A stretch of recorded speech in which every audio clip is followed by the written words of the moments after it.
ಓಂ ಕಾಲಭೈರವೇಶ್ವರಾಯ ನಮಃ. ಎಲ್ರಿಗೂ ನಮಸ್ಕಾರ. ನಾನು ನಿಮ್ಮ ಮನೀಶ್ ಶೆಟ್ಟಿ ಮಾತಾಡ್ತಿದ್ದೀನಿ. ನಾನು ಕಳೆದ 2 ತಿಂಗಳ ಮುಂಚೆ ನಾನೊಂದು ಬಾರಿ ಈ ದೇವಸ್ಥಾನಕ್ಕೆ ವಿಸಿಟ್ ಮಾಡಿದ್ದೆ.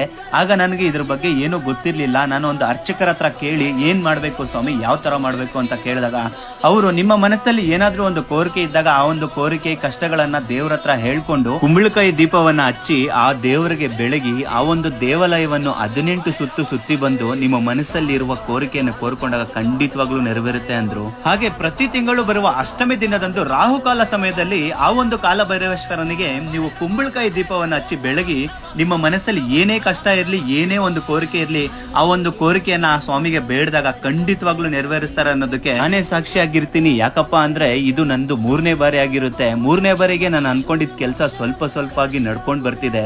ಹಾಗೆ ನೀವು ಕೂಡ ಅಷ್ಟೇ ಈ ಒಂದು ಕಾಲಭೈರವೇಶ್ವರನ ದೇವಸ್ಥಾನಕ್ಕೆ ಬಂದು ನಿಮ್ಮ ಕಷ್ಟಗಳನ್ನು ಹೇಳ್ಕೊಂಡಾಗ ಖಂಡಿತವಾಗ್ಲೂ ಆ ಒಂದು ಕಷ್ಟಗಳಿಗೆ ಪರಿಹಾರ